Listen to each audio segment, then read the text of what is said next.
Hi, it's Thomas Cook from Toronto's real estate team at RE/MAX Hallmark, and here is our May 2011 Toronto Real Estate Market Report.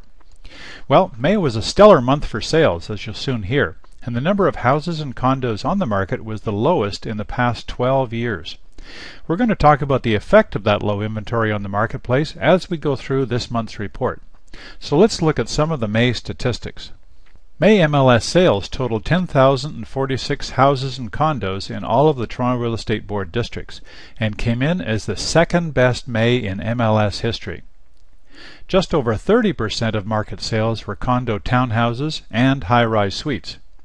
It seems when the market's really busy, freehold homes take a higher percentage of the sales. May was actually the first month this year which exceeded sales in 2010. But overall sales to date are down over 4,000 homes from last year, and condo sales are down just over 1,100. However, the average sale price jumped to $485,520, up 8.7% from 1 year ago. East of Yonge and south of Bloor in the CO8 downtown Treb district, the average was $407,238. While west of Yonge, the average was $410,301. Last month, I thought we'd peaked for the year in sales, but after a dip in April, the strength of the market picked up in May and is continuing on into June. As you can see from the graph, sales trended up during the month compared to April. Now there's usually an early spring market or a late spring market, and this seems to be the latter.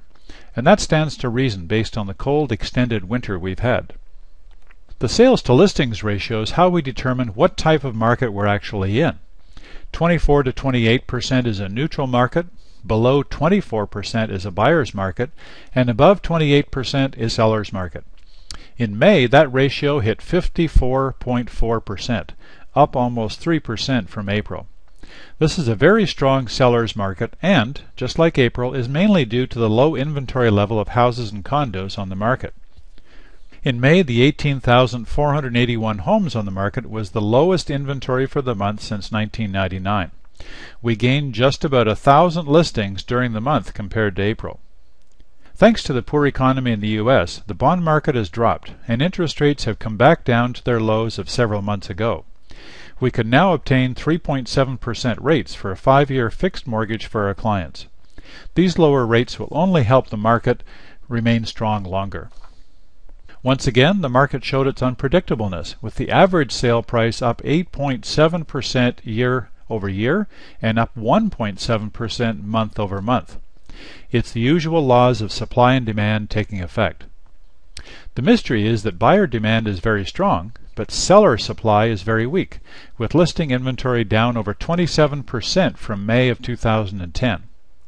You'd think that if buyers have the confidence to buy, then sellers would have the confidence to sell and move up to their next home. As usual, we had differences in the average price and activity east and west of Yonge Street and south of Bloor in the prime downtown condo markets. Downtown condo average sale prices were up 4.7% in CO1 west of Yonge and south of Bloor, and up by a significant 9.1% in CO8 east of Yonge and south of Bloor compared to 1 year ago. And that's despite the large number of newly completed buildings downtown, especially in CO1.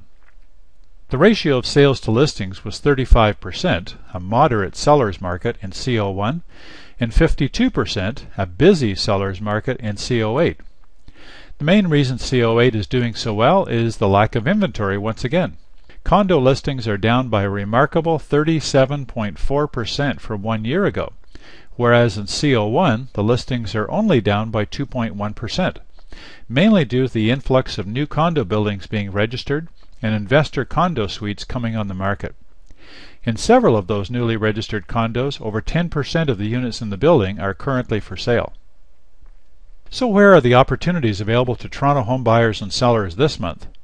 Same as last month, the biggest opportunity, I believe, is for existing homeowners to take advantage of the low inventory and high average sale price to list their home for sale. The days on market number was just 23 for May, where it's usually in the mid-30s. This is especially good for someone who's moving out of Toronto. However, a seller who's also a local buyer doesn't really have an advantage because they'll be faced with a harder time trying to find their next home with the tight inventory we've been experiencing. This June, for example, we've got 2 sellers who are moving out of the city and back to the Maritimes, and another who's an investor and taking advantage of the excellent pricing available for his house right now. A second opportunity is for buyers obtaining their first mortgage. With a 5-year term rates under 4%, it only costs about $4.60 monthly per thousand of mortgage to get financing. Now, just so you know, we've added a few new videos to whatyousaidaboutus.com. That's whatyousaidaboutus.com. So go and take a look at what people are saying about their experience with Toronto's real estate team, Thomas and Sally Cook Plus. All the best, and check back here in early July for the June Toronto Real Estate Market Report.